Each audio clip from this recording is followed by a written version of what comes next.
Hello guys, welcome to back our channel in new latest topics. ನಾನು ಈ ದಿನ BComನ 3rd ಸೆಮಿಸ್ಟರ್ನ ವಿದ್ಯಾರ್ಥಿಗಳಿಗೆ ತುಂಬಾ ಯೂಸ್ಫುಲ್ ಆಗಿರೋ ವಿಡಿಯೋ ಜೊತೆ ಬಂದಿದ್ದೀನಿ.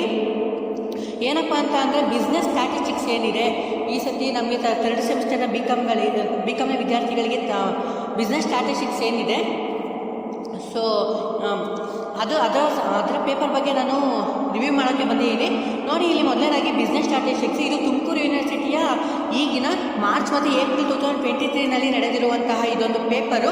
ಸೊ ಇದನ್ನು ಈಗಲೇ ಯಾಕಪ್ಪ ಹೀಗೆ ಮೊದಲನೇದಾಗಿ ನೀವು ಎಲ್ಲೂ ಸ್ಕಿಪ್ ಮಾಡೋಕ್ಕೆ ಹೋಗ್ಬಿಡಿ.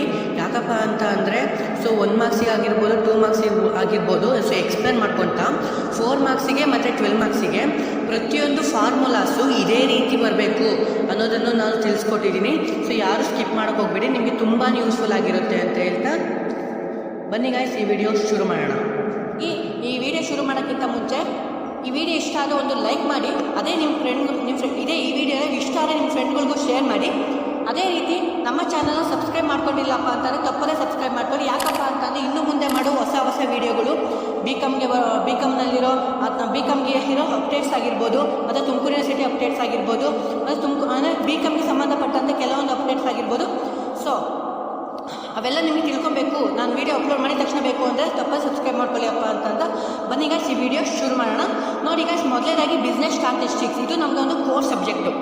ಓಕೆ, ನೆಕ್ಸ್ಟ್ ನೋಡಿ, ಮೊದಲನೇದಾಗಿ ಮಲ್ಟಿಪಲ್ ಚಾಯ್ಸಸ್ 6 ಇರ್ತವೆ. 6ನೂ ಸಹ ಅಟೆಂಡ್ ಮಾಡಬೇಕಾಗಿರುತ್ತೆ, 6 ಮಾರ್ಕ್ಸು. ನೋಡಿ, ಮೊದಲನೇದಾಗಿ which of the following statistics are not true, ಅಂದರೆ ಟ್ರೂ ಯಾವುದು ಇಲ್ಲ, ಟ್ರೂ ಯಾವುದಲ್ಲ ಅಂತ ಕೇಳಿದರೆ ನೋಡಿ, statistics deals of quantitative data, next statistics deals with quantitative data, next statistics does not cover graphical device, statistics deals both quantitative and qualitative data.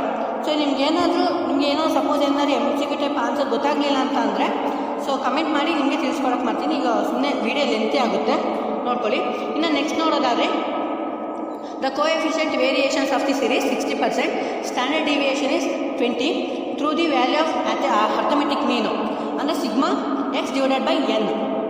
So ಅದನ್ನ ಇಟ್ಕೊಂಡು standard ಡಿವಿಯೇಷನ್ನ ಕಂಡುಹಿಡಿಬೇಕಂತೆ. So ನೀವು ನೋಡಿ, ಇನ್ನು ನೆಕ್ಸ್ಟ್ ನೋಡಿ 5C2.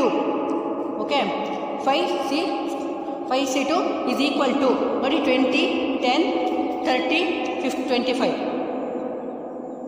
ಸೊ ನೋಡೋದಲ್ಲ guys, next ಇನ್ನು studying only is 2 variable are called. ನೋಡಿ, simple ಕಾರ್ಲೇಷನ್ನ, ಮಲ್ಟಿಪಲ್ ಕಾರ್ಲೇಷನ್ನ, ಪಾಸಿಟಿವ್ ಕಾರ್ಲೇಷನ್ನ, ನೆಗೆಟಿವ್ ಕಾರ್ಲೇಷನ್ನ. ಸೊ ಆನ್ಸರ್ ಗೊತ್ತಿದ್ರೆ ನೀವೇ ನೋಡ್ಕೊಳ್ಳಿ. Next, if R is more than 6 time then is called as significant, not all the significant, none of the above ಅಂತ ಇದೆ. ಇನ್ನು ನೆಕ್ಸ್ಟ್ ನೋಡೋದಾದರೆ ಟೈಮ್ ರಿವರ್ಸಲ್ ಟೆಸ್ಟ್ ಇದೆ ಸ್ಯಾಕ್ರಿಫೈಸ್ there when P01 into P10 is equal to 1. Next Q01 into P10 is equal to 1. So next P01 into Q01 is equal to 1. ಇದಕ್ಕೆ right answer ಬಂದ್ಬಿಟ್ಟು 4ನೇದು ಏನಿದೆ ನೋಡಿ,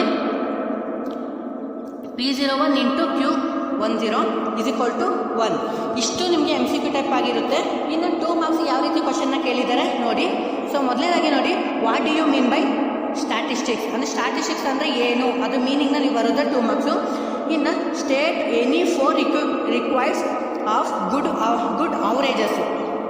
ಯಾವ್ಯಾವಪ್ಪ ಗುಡ್ ಅವರೇಜಸ್ ಅಂತಂದರೆ mean, ಮೀಡಿಯನ್ನು, mode, ಇನ್ನೂ ಬೇಕಲ್ಲ geographical ಮೀನು. ಓಕೆ, ಇಷ್ಟು requires average ಅಂತ ಹೇಳ್ಬೋದು. ನೆಕ್ಸ್ಟು ಮೆನ್ಷನ್ ಎನಿ 4 ಯೂಸರ್ಸ್ ಆಫ್ ಇಂಡೆಕ್ಸ್ ನಂಬರು, ಯೂಸರ್ಸ್ ಇದೆ ನೋಡಿ. ನೆಕ್ಸ್ಟ್ ಕ್ವಶನ್ ನೋಡೋದಾದರೆ in certain distribution of the following result were established, mean 50, median 48, skewness 0.6. Find out standard deviation ನಮಗೆ ಕ್ಯಾಲ್ಕುಲೇಟ್ ಮಾಡೋಕ್ಕೆ ಕೇಳಿದ್ದಾರೆ. ಸೊ ಮಾಡ್ಕೊಳ್ಳಿ, ಅದು ಕ್ಯಾಲ್ಕುಲೇಟ್ ಮಾಡ್ಕೊಳ್ಳೋದಕ್ಕೋಸ್ಕರ ನಿಮಗೆ standard deviation skewness is equal to into ಅಲ್ಲಿ ಏನು ಕೊಟ್ಟಿದ್ದಾನೆ, ಮೀಡಿಯನ್ ಕೇಳಿದ್ದಾನೆ. ಆವಾಗ ನೀವೇನಂತ ಹಾಕೋತೀವಿ ಅಂದರೆ ಮೀನ್ ಮೈನಸ್ ಮೊದಲನೇದಾಗಿ skewness 3 into mean minus median divided by standard deviation whole square ಇದು ಹಾಕೊಬೇಕಷ್ಟೇ, ಬ್ರಾಕೆಟ್ ಹಾಕೊಳ್ಳಿ. ಸರ್ ನೆಕ್ಸ್ಟ್ ನೋಡಿ, interpret Karl Pearson coefficient correlation from the following values. ನೋಡಿ 0.0 0.914, 0.87, 0.289, ನೆಕ್ಸ್ಟು ಮೈನಸ್ ಅಂದರೆ ನೆಗೆಟಿವ್ ಇದೆ ನೋಡಿ 0.789. ಸೊ ಸರಿನಾ. ಇನ್ನು ನೆಕ್ಸ್ಟ್ ಕ್ವಶನ್ ನೋಡೋದಾದರೆ ಇನ್ನು 4 ಮಾರ್ಕ್ಸಿಗೆ ಯಾವ ರೀತಿ ಕೇಳಿದ್ದಾರೆ ನೋಡಿ. 4 ಮಾರ್ಕ್ಸಿಗೆ ಯಾವ ರೀತಿ ಇದೆ ನೋಡಿ. In a sample study about the coffee habit 2 towns the following information was received. Town A town ಬಿನಲ್ಲಿ ಅದರದೇ ಆದ ಕೆಲವೊಂದು ಇನ್ಫಾರ್ಮೇಷನ್ ಕೊಟ್ಟಿದ್ದಾರೆ. ಸೊ ಇದು ನಾನು ಅಷ್ಟಾಗಿ ನೋಡ್ಕೊಂಡಿಲ್ಲ. ಸೊ ಕ್ವಶನ್ನ ಇದು ಸಹ ಅಟೆಂಡ್ ಮಾಡಿಲ್ಲ, ಇನ್ನೆಲ್ಲವನ್ನು ಅಟೆಂಡ್ ಮಾಡಿದ್ದೀನಿ ಅಂತ ಹೇಳ್ತಾ ನೋಡಿ. ನೆಕ್ಸ್ಟ್ ಏನು percentage of the data tabulation ಫಾರ್ಮ್ನ ಮಾಡೋಕ್ಕೆ ಕೇಳಿದ್ದಾರೆ. ಟ್ಯಾಬ್ಯುಲೇಷನ್ ಅಂತ ಅಂದರೆ ನಾವು ಸ್ಲ್ಯಾಶ್ ಮಾಡಿ ಮಾಡಿ ಮಾಡಿ ಕೌಂಟ್ ಮಾಡಾಕ್ತಾ ಇದ್ವಲ್ಲ, ಆ ರೀತಿ ಕೇಳಿದ್ದಾರೆ. ಸೊ ಮಾಡ್ಕೊಳ್ಳಿ. ಇನ್ನು ನೆಕ್ಸ್ಟ್ ಕ್ವಶನ್ ನೋಡೋದಾದರೆ ನೋಡಿ, ನೆಕ್ಸ್ಟ್ ಕ್ವಶನ್ ಹೇಳಿದೆ. ನೆಕ್ಸ್ಟ್ ಕ್ವಶನ್ ಏನಿದೆ, the monthly income 10 families for certain locality are given in rupees as below. Family ಇನ್ಕಮ್ನ ಕೇಳಿದರೆ ಇನ್ಕಮು 850, 700, 100, 750, 5000, 80, 420, 250, 2500, 4000, 3,60,000. ಸರಿ 3,600. ನೋಡಿ, calculate arithmetic mean and median ಮಾಡೋಕ್ಕೆ ಹೇಳಿದ್ದಾರೆ. ಇಲ್ಲಿ ಮೀನ್ ಏನಂತ ಹಾಕೊಂಬಂದ್ರೆ ಸಿಗ್ಮಾ ಅಂದರೆ mean is equal to sigma x divided by n. ಇನ್ನು ಮೀಡಿಯನ್ ನೋಡೋದಾದರೆ ಮೀಡಿಯನ್ಗೆ ಏನಪ್ಪ ಫಾರ್ಮುಲಾ ಬರ್ತದೆ ಅಂತ ಅಂದರೆ median is equal to n plus 1 divided by 2th item. So ಇಷ್ಟು ನಮಗೆ ಫಾರ್ಮುಲಾಸ್ ಅಲ್ಲಿ ಬರುತ್ತೆ. ಸೊ ನೋಡ್ಕೊಳ್ಳಿ, ಓಕೆನಾ. ನಿಮ್ಗೆ ಈಸಿನೇ ಇದೆ. ಸ್ಟಾರ್ಸ್ ಯಾರು ಕಷ್ಟನೇ ಅನ್ಕೋಬೇಡಿ, ಈಗ ತುಂಬ ಈಸಿ. ಸ್ಟಾರ್ಸ್ ಎಲ್ಲಕ್ಕಿಂತ ಈಸಿ ಅಂತ ಹೇಳ್ತೀನಿ ನಾನು. ನೆಕ್ಸ್ಟು ನೋಡಿ, calculate Spearman rank correlation coefficient from the following data. So ನೋಡಿ, ಇಲ್ಲಿ ನಮಗೆ ರ್ಯಾಂಕ್ ಕಾರ್ಲೇಷನ್ ಮಾಡೋಕ್ಕೆ ಕೇಳಿದ್ದಾರೆ. ನೋಡಿ, ಸ್ಟ್ಯಾಟಿಸ್ಟಿಕ್ಸು ಕೇಳಿದ್ದಾರೆ. ಇದು ನಮಗೆ ಡಿಸ್ಕ್ರೀಟ್ ಸೀರೀಸಲ್ಲಿದೆ ನೋಡಿ. 7, 4, 5, 8, 3, 2, 10, 9, 1, 6. ಇದು ಮ್ಯಾಥಮೆಟಿಕ್ಸು. ಮತ್ತು ನೋಡಿ 5, 3, 7, 9, 4, 6, 8, 10, 1, 2. ಇದನ್ನ ನಾವು ಎಕ್ಸ್ ವೈ ಅಂತನಾದ್ರೂ ಮಾಡ್ಕೊಬೋದು. ಅವಾಗ R1, R2 ಅಂದರೆ ರ್ಯಾಂಕ್ 1, ರ್ಯಾಂಕ್ 2. ಆಮೇಲೆ ನಾವು ಡಿನ ಕಂಡಿಡ್ಕೊಬೇಕು ಅಂದರೆ R1 minus R2 is equal to D. ಅವಾಗ ನಾವು ಡಿ ಸ್ಕ್ವಯರ್ನ ಮಾಡ್ಕೋತೀವಿ. ರ್ಯಾಂಕ್ ಕಾರ್ಲೇಷನ್ ಫಾರ್ಮುಲಾ ಅಂತ ಅಂದರೆ rank is equal to 1 minus sigma D 1 minus 6 sigma D square divided by N cube minus N. ಇಷ್ಟು ಫಾರ್ಮುಲಾ ಇದಕ್ಕೆ ಬಂದಿರುತ್ತೆ, ನೋಡ್ಕೊಳ್ಳಿ. ಇನ್ನು ನೆಕ್ಸ್ಟು ಕ್ಯಾಲ್ಕುಲೇಟ್ ದಿ ನೋಡಿ quartile deviation from the following data. Quartile ಡಿವಿಯೇಷನ್ನ ಮಾಡೋಕ್ಕೆ ಕೇಳಿದ್ದಾರೆ ನೋಡಿ. ವ್ಯಾಲ್ಯೂನ ಕೇಳಿದ್ದಾನೆ. ಇದು ಡಿಸ್ಕ್ರೀಟ್ ಸೀರೀಸಲ್ಲಿದೆ ಮತ್ತು ಡಿಕ್ರೀಸ್ ಸೀರೀಸಲ್ಲಿದೆ. ಇಲ್ಲಿ ವ್ಯಾಲ್ಯೂಸ್ ಕೊಟ್ಟಿದ್ದಾರೆ ಮತ್ತು ಫ್ರೀಕ್ವೆನ್ಸಿನೂ ಕೊಟ್ಟಿದ್ದಾರೆ. 10, 20, 30, 40, 50, 60. ಇಲ್ಲಿ ಫ್ರೀಕ್ವೆನ್ಸಿ ನೋಡಿದ್ರೆ 38, 46, 34, 42, 50, 26.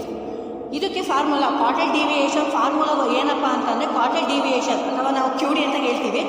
ಸೊ ನಾನು ಕ್ಯೂ ಡಿ ಅಂತ ಅದೇ ರೂಢಿ ಆಗಿಬಿಟ್ಟಿದೆ. ನಾನು ಕ್ವಾರ್ಟೈಲ್ ಡಿವಿಯೇಷನ್ ಅಂತ ಹೇಳಿದ್ರೆ ನಾನು ಕ್ಯೂ ಡಿ ಅಂತ ಹೇಳ್ತೀನಿ ನೋಡಿ. Q D is equal to Q3 minus Q1 divided by 2. So ಇದು ನಮಗೆ ಕ್ಯೂ ಡಿ ಏನು ಅದು ಫಾರ್ಮುಲಾ, ಕ್ವಾರ್ಟೈಲ್ ಡಿವಿಯೇಷನ್ ಫಾರ್ಮುಲಾ. ಇನ್ನು ಕೋಎಫಿಷಿಯೆಂಟ್ ಆಫ್ ಅಂತ ಒಂದೊಂದ್ಸತಿ ಕೇಳ್ಬೋದು. ಕೋಎಫಿಷಿಯೆಂಟ್ ಆಫ್ ಅಂತ ನೋಡೋದಾದರೆ quartile deviation is equal to Q3 minus Q1 divided by Q3 plus Q1. ಇಷ್ಟು ನಮಗೆ ಕ್ಯೂ ಡಿ ಅಂದರೆ ಕ್ವಾರ್ಟೈಲ್ ಡಿವಿಯೇಷನ್ ಫಾರ್ಮುಲಾ ಅಂತಲೇ ಹೇಳ್ಬೋದು. ಸೊ ಇನ್ನು ನೆಕ್ಸ್ಟ್ ಕ್ವಶನ್ ನೋಡೋದಾಗಿದ್ರೆ ನೋಡಿ, compute the range and coefficient of range from the following distribution. ಇಲ್ಲಿ class ಇಂಟರ್ವಲ್ಲೂ ಕೇಳಿದ್ದಾರೆ. ಇದು ನಮಗೆ ಕ್ಲಾಸ್ ಇಂಟರ್ವಲ್ ಕೇಳಿದ್ದಾರೆ ನೋಡಿ. 120 to 130, 130 to 140, 140 to 150, 150 to 160, 160 to 130. Next frequency ಇದೆ. ಫ್ರೀಕ್ವೆನ್ಸಿ ನೋಡಿ 2, 9, 16, 12, 5. ಸೊ ಓಕೆನಾ, ನೋಡ್ಕೊಳ್ಳಿ. ಇಲ್ಲಿ ನಮಗೆ ರೇಂಜ್ ಕ್ಯಾಲ್ಕುಲೇಟರ್ ಮಾಡಬೇಕಾದ್ರೆ ಓನ್ಲಿ ಫಾರ್ ಫ್ರೀಕ್ವೆನ್ಸಿ ನಾವು ತಗೊಳ್ಳೋ ಹಾಗಿಲ್ಲ. ಓನ್ಲಿ ರೇಂಜ್ ಅಂದರೆ largest value and smallest value ಮಾತ್ರ ತೊಗೊಂಡು ಕನ್ಸಿಡರ್ ಮಾಡ್ತೀವಿ. ಓಕೆನಾ. ಇಲ್ಲಿ ಕ್ಲಾಸ್ ಇಂಟರ್ವಲ್ನಲ್ಲಿ lowest value 120, highest value largest value ಅಂದರೆ 170. ಇದ್ರ ಮೇಲೆ ಅಷ್ಟೇ ನಾವು ರೇಂಜ್ ಮಾಡ್ಕೊಳ್ಳೋದು.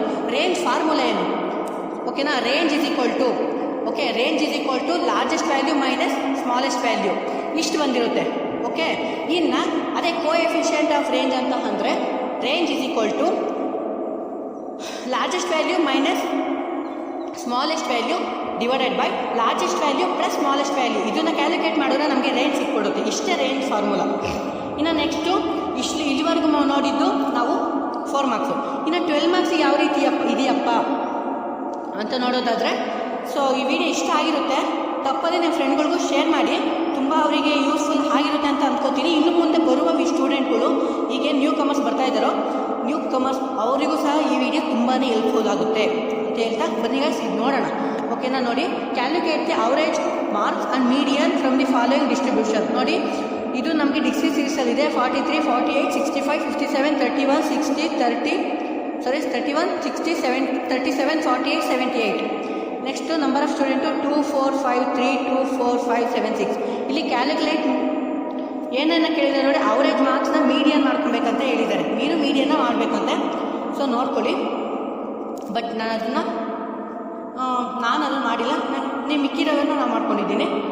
ತುಂಬ ಈಸಿ ಇತ್ತು ಪೇಪರು. ನಾನು ಅಂದ್ಕೊಂಡಂಗೆ ನಾನು ಅಂದ್ಕೊಂಡು ಅಷ್ಟೇ ಕಷ್ಟ ಕೊಟ್ಟಿಲ್ಲ, ತುಂಬ ಈಸಿ ಅಂತ ಕೊಟ್ಟಿದ್ರು. ನೋಡಿ ಇಲ್ಲಿ calculate mean deviation, standard deviation from the following data ಅಂತ ಕೇಳಿದ್ದಾರೆ. ಇಲ್ಲಿ ನೋಡಿ wages is equal to 50, 60, 70, 80, 90, 100, 110, 120. Next number of workers 8, 5, 9, 4, 6, 7, 3, 2. ಇದನ್ನ ನಾವು ಡಿಸ್ಟಿಸೀಸ ಕೊಟ್ಟಿರ್ತಾರ. ನಾನು ಸ್ಟ್ಯಾಂಡರ್ಡ್ ಡಿವಿಯೇಷನ್ ಫಾರ್ಮುಲಾ ಹೇಳ್ತೀನಿ ನೋಡಿ. Sigma X square divided by N ಮೊದಲು ಸ್ಟ್ಯಾಂಡರ್ಡ್ ಡಿವಿಯೇಷನ್ ರೂಟ್ನ ಹಾಕೊಬೇಕು. Next sigma X square divided by N minus sigma X whole square divided by N. ಇಷ್ಟು ನಮಗೆ ಹಾಕ್ಕೊಂಡ್ರೆ ನಮಗೆ ಸ್ಟ್ಯಾಂಡರ್ಡ್ ಡಿವಿಯೇಷನ್ ಮಾಡ್ಕೊಳಕ್ಕೆ ಸಾಧ್ಯ. ಓಕೆನಾ. ಇನ್ನು ನೆಕ್ಸ್ಟು ಕಾಲ್ ಪಿಯರ್ಸ್ ಅಂದು coefficient of correlation between age of husband and age wife. ನೋಡಿ ಇಲ್ಲಿ ಹಸ್ಬೆಂಡು ಕೊಟ್ಟಿದ್ದಾರೆ ವೈಫ್ದು ಕೊಟ್ಟಿದ್ದಾರೆ 27 ಮೊದಲಿದ ಹಸ್ಬೆಂಡ್ ನೋಡೋದಾದರೆ 23, 27, 28, 29, 30, 31, 33, 35, 36, 39.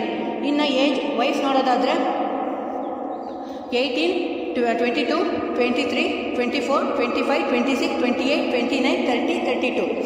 ಸೊ ಇದೇನಿದೆ ಕಾಲ್ ಪಿಯರ್ಸನ್ ಕೋರಿಲೇಷನ್ ಮಾಡಬೇಕಂತೆ. ಒಂದು ಕ್ವಶನ್ನ ನೀಟಾಗಿ ಓದಿ. ನಮ್ಮ ಫ್ರೆಂಡ್ಸ್ಗಳು ಕೆಲವರು ರಿಗ್ರೆಷನ್ ಮಾಡಿದ್ದೀನಿ ಅಂತ ಹೇಳ್ತಾ ಇದ್ರು. ಬಟ್ ಇಲ್ಲಿ ರಿಗ್ರೆಷನ್ ಕೇಳಿಲ್ಲ, ಅವರು ಕಾಲ್ ಪಿಯರ್ಸನ್ ಕೇಳಿದ್ದಾರೆ, ಕಾಲ್ ಪಿಯರ್ಸನ್ ಕೋರಿಲೇಷನ್ ಕೇಳಿದ್ದಾರೆ. ಇದಕ್ಕೆ ಏನಪ್ಪ ಫಾರ್ಮುಲಾ ಬರುತ್ತಪ್ಪ ಅಂತ ಅಂದರೆ ಎನ್ ಅಂದರೆ RXY. ಆರ್ ಅಂತ ಅಂದರೆ ಏನಂದರೆ ಕಾಲ್ ಪಿಯರ್ಸನ್ ಕೋರಿಲೇಷನ್ ಅಂತ ಹೇಳಿಬಿಟ್ಟು RXY is equal to okay ಏನು ಎನ್ ಸಿಗ್ಮಾ. ಓಕೆ, ಮೊದಲನೇದಾಗಿ ನೋಡಿ N sigma XY minus sigma X into sigma Y. ಇನ್ನು ಡಿವೈಡೆಡ್ ಬೈ ರೂಟ್ನ ಹಾಕೊಬೇಕಾಗಿರುತ್ತೆ. ರೂಟ್ ಹಾಕ್ಕೊಂಡು N sigma X squared minus sigma X whole square. Okay, ಇನ್ನು ಇಂಟು ಮಾಡ್ಕೊಬೇಕು. Next N sigma Y squared. Okay, X ಇಲ್ಲಿ ಈ ಕಡೆ ಹಾಕೊಂಡಿರುತ್ತೆ, ಈ ಕಡೆ ವೈ ಹಾಕ್ಕೊಂಡು sigma Y squared minus sigma Y whole square ಅಂತ ಹಾಕೊಂಡ್ರೆ ಇದು ನಮ್ಮ ಕಾಲ್ ಪಿಯರ್ಸ್ ಅಂತ ಆಗಿರುತ್ತೆ ಫಾರ್ಮುಲಾ. ಇನ್ನು ನೆಕ್ಸ್ಟ್ ನೋಡೋದಾದರೆ ನೋಡಿ ಕಾಲ್ ಪಿಯರ್ಸ್ ಅಂದರೆ ಮತ್ತು ಕೋಎಫಿಷಿಯಂಟ್ ಆಫ್ ಸ್ಕ್ಯೂನೆಸ್ನ ಕೇಳಿದ್ದಾನೆ. ಓಕೆ, ಸ್ಕ್ಯೂನೆಸ್ಟು ನೋಡಿ ಇದು ಕ್ಲಾಸ್ ಇಂಟರ್ವಲ್ ಇದೆ 0, 10, 10, 20, 20 to 30, 30 to 40, 40 to 50, 50 to 60, 60 to 70, 70 to 80. Next number of workers ಹೇಳಿದ್ದಾರೆ 5, 9, 8, 12, 10, 4, 3, 2. ನೋಡಿ ಸ್ಕ್ಯೂನೆಸ್ ಏನಿದೆ ಇದನ್ನು ನಾವು ಎಲ್ ಥರ ಮಾಡ್ಕೋತೀವಿ. ಒಂದು ಮೋಡ್ನ ಕಂಡಿಟ್ಕೊಂಡು ಮಾಡ್ಕೋತೀವಿ, ಮೀಡಿಯನ್ ಕಂಡಿಟ್ಕೊಂಡು ಮಾಡ್ಕೋತೀವಿ. ಇದಕ್ಕೆ ಬೇರೆ ಬೇರೆ ಫಾರ್ಮುಲಾ ಬರ್ತದೆ, ಸ್ವಲ್ಪ ಆಲ್ಟರ್ನೇಟಿವ್ ಇರುತ್ತೆ. ಸ್ಕ್ಯೂನೆಸ್ ಇಸ್ ಈಕ್ವಲ್ ಟು ನಾವು ಮೋಡ್ನ ಮಾಡ್ಕೊಂಡಿದ್ದೀವಿ ಅಂತ ಅಂದರೆ skewness is equal to mean minus mode divided by standard deviation, ಇಷ್ಟು ಫಾರ್ಮುಲಾ. ಅಥವಾ ನಾವು ಮೀಡಿಯನ್ನ ಕಂಡಿಟ್ಕೊಂಡಿದ್ದೀನಿ, ನಂಗೆ ಮೋಡ್ ಕಂಡಿಡಿಯೋಕ್ಕೆ ಬರೋದಿಲ್ಲ ಹಂಗಂತ ಏನಾದರೂ ಇದ್ದರೆ ನಾವು ಮಾಮೂಲಿ ಇದನ್ನ ಕಂಡಿಟ್ಕೊಂಡು ಮೀನ್ ಕಂಡಿಟ್ಕೊಂಡಿರ್ತೀವಲ್ಲ. Skewness is equal to 3 into mean minus median divided by standard deviation. ಇಷ್ಟು ಫಾರ್ಮುಲಾ ನಾವು ಇಲ್ಲಿ ಸ್ಟ್ಯಾಂಡರ್ಡ್ ಡಿವಿಯೇಷನ್ನ ಮಾಡ್ಕೊಬೇಕು, ಮೀನ್ನ ಮಾಡ್ಕೊಬೇಕು, ನಾವು ಮೀಡಿಯನ್ ಅಥವಾ ಮೋಡ್ನ ಮಾಡ್ಕೊಬೇಕು. ಇಷ್ಟು ಮಾಡ್ಕೊಂಡ್ರೆ ನಮಗೆ ಆರಾಮಾಗಿ ಮಾಡ್ಕೊಬೋದು. ಇನ್ನು ನೆಕ್ಸ್ಟಾಗಿ ಹೇಳಿದ್ದಾರೆ, ಇದೊಂಥರ ತುಂಬ ಚೆನ್ನಾಗೈತೆ ಗಾಯ್ಸ್. ಎಷ್ಟು ಚೆನ್ನಾಗಿದೆ ಅಂದರೆ ಇಂಡೆಕ್ಸ್ ನಂಬರು ನಮ್ಗೆ ಹೇಳ್ಕೊಟ್ಟಿರೋ ಸರು ಸೂಪರಾಗಿ ಹೇಳ್ಕೊಟ್ಟಿದ್ದಾರೆ. ಅದನ್ನು ಒಂದು ಸೆಷನ್ ಮಾಡ್ತೀನಿ, ಯಾವುದು ಫಾರ್ಮುಲಾ ಹೆಂಗೆ ಫಾರ್ಮೇಷನ್ ಮಾಡ್ಕೊಳ್ಬೇಕು ಅನ್ನೋದು ಅದೊಂಥರ ಸೂಪರಾಗಿದೆ, ಸಾಕತ್ತಾಗಿದೆ ಮಾತ್ರ. ನಾನು ಅದನ್ನು ಕ್ಲಾಸ್ ಮಾಡಬೇಕು ಅಂತ ಅಂದ್ಕೊಂಡಿದ್ದೀನಿ. ನೋಡಿ ನಿಮಗೆ ಕಷ್ಟನೇ ಆಗಲ್ಲ ಗೈಸ್. ಇಂಡೆಕ್ಸ್ ನಂಬರು ನೋಡಿ ಕನ್ಸ್ಟ್ರಕ್ಟ್ ಫಿಶರ್ಸ್ ಇಂಡೆಕ್ಸ್ ಮೆಥಡು ಮತ್ತು following data in verify whether ಇದು satisfies time visual test TRT ಮಾಡಿ ಅಂತ ಕೇಳಿದ್ದಾನೆ. ನಾವು ಎಲ್ಲನೂ ಮಾಡ್ಬಂದ್ಬಿಟ್ಟಿದ್ದೀವಿ, ಅಷ್ಟು ಸೂಪರಾಗಿ ಹೇಳ್ಕೊಟ್ಟಿದ್ದಾರೆ ನಮ್ಮ ಸರು. ನೋಡಿ ಮೊದಲನೇದಾಗಿ ಏನು ಕಮಾಡಿಟಿ ಹೇಳ್ತಾರೆ ABCDE ಮತ್ತು ಬೇಸ್ ಇಯರ್ ಕ್ವಾಂಟಿಟಿ. ಇದು ನಿಮ್ಗೊಂದ್ಸತಿ ಅದು ನೀವು ಆ ಲೆವೆಲಿಗೆ ಹೋಗಿ ಆ ಪಾಠ ಕಲಿಬೇಕಾದ್ರೆ ನಿಮ್ಗೆ ಅರ್ಥ ಆಗುತ್ತೆ ಏನಕ್ಕೆ ಅಷ್ಟು ಚೆನ್ನಾಗಿ ಹೇಳ್ತಾ ಇದ್ರು ಅಂತ. ನೋಡಿ 12, 4, 8, 20, 16 ಬೇಸ್ ಇಯರು ಪ್ರೈಸ್ ಇದು P0 ಅಂತ ಕನ್ಸಿಡರ್ ಮಾಡ್ತೀವಿ. Next base year quantity Q0 ಅಂತ ನಾವು ಕನ್ಸಿಡರ್ ಮಾಡ್ಕೋತೀವಿ. 100, 200, 120, 60, 80. ಓಕೆ, ಇಷ್ಟು ಬೇಸ್ ಇಯರ್ ಆಯಿತು. ಇನ್ನು ಕರೆಂಟ್ ಇಯರ್ ನೋಡೋದಾದರೆ ಇನ್ನು P1 ಅಂತ ಕನ್ಸಿಡರ್ ಮಾಡ್ತೀವಿ. 24, 12, 24, 24. ಇನ್ನು ಕರೆಂಟ್ ಇಯರ್ ಕ್ವಾಂಟಿಟಿ ಅಂತ ನೋಡೋದಾದರೆ 112, 240, 120, 48, 52. ಸೊ ಇಷ್ಟು ನಾವು ಕಂಡುಹಿಡಬೇಕಾಗಿರುತ್ತೆ. ಸೊ ಇದಕ್ಕೆ ಇದು ಫಾರ್ಮುಲಾ ಎಲ್ಲ ಬರೀ ನಿಮಗೆ ಕನ್ಫ್ಯೂಸ್ ಆಗಿಬಿಡುತ್ತೆ. ಓಕೆನಾ. ಇನ್ನು ಫಿಶರ್ಸ್ ಮೆಥಡ್ ನೋಡೋದಾದರೆ Fisher's method sigma P1 Q0 divided by sigma P0 Q0 into sigma ಅದೇ ಸೇಮ್ ತಿರ್ಗಾ sigma P1 Q1 divided by sigma P0 Q1 into 100 ಮೇಲ್ಗಡೆ ರೂಟ್ ಹಾಕೊಂಡಿರ್ಬೇಕು. ಇಷ್ಟು ನಮಗೆ ಕಾಲ್ ಪಿಯರ್ಸ್ ಅನ್ನೋದು ಫಿಶರ್ಸ್ ಮೆಥಡು. ಇನ್ನು TRT ಮೆಥಡು ನಿಮಗೆಲ್ಲ ಕನ್ಫ್ಯೂಸ್ ಆಗಿಬಿಡುತ್ತೆ. ನೀವು ಅಂದರೆ ಅದೊಂದು ಕ್ಲಾಸ್ ಮಾಡ್ತೀನಿ ಯಾವ ರೀತಿ ನಾವು ಫಾರ್ಮೇಷನ್ನ ಮಾಡ್ಕೊಬೇಕು, ಫಾರ್ಮುಲಾಸ್ನ ಯಾವ ರೀತಿ ಫಾರ್ಮೇಷನ್ ಮಾಡ್ಕೊಬೇಕು ಅನ್ನೋದನ್ನು ಸಹ ನಿಮ್ಗೆ ತುಂಬ ಸಿಂಪಲಾಗಿ ಹೇಳ್ಕೊಡ್ತೀನಿ. ಇಷ್ಟೇ ಗೈಸ್ ಈ ದಿನದ ಸೆಷನ್ನು. ಇದು ನಿಮಗೆ ತುಂಬಾ ಯೂಸ್ಫುಲ್ ಆಗಿರುತ್ತೆ ಅಂತ ಅಂದ್ಕೋತೀನಿ ಈ ವಿಡಿಯೋ. ಸೊ ಮತ್ತು ಏನಾದ್ರು ಎಕ್ಸಾಮನ್ನ ಬರೀತಾ ಇದ್ದರೆ ಚೆನ್ನಾಗಿ ಅಟೆಂಡ್ ಮಾಡಿ. ನನ್ನ ಕಡೆಯಿಂದ ಆಲ್ ದ ಬೆಸ್ಟ್. ತುಂಬ ಚೆನ್ನಾಗಿ ಮಾಡಿ guys. Bye, see you next ಸೆಷನ್ನಲ್ಲಿ ಸಿಗ್ತೀನಿ. ಅದೇ ರೀತಿ ಈ ವಿಡಿಯೋ ಇಷ್ಟ ಆದರೆ ಒಂದು ಲೈಕ್ ಮಾಡಿಬಿಡಿ. ನಿಮ್ಮ ಫ್ರೆಂಡ್ಗಳಿಗೆ ಶೇರ್ ಮಾಡೋದನ್ನು ಮರಿಬೇಡಿ ಗೈಸ್. ಅವರಿಗೂ ಸಹ ಇನ್ಫಾರ್ಮೇಷನ್ ಗೊತ್ತಾಗಲಿ ಅಂತ ಹೇಳ್ತಾ thank you guys. Bye, see you.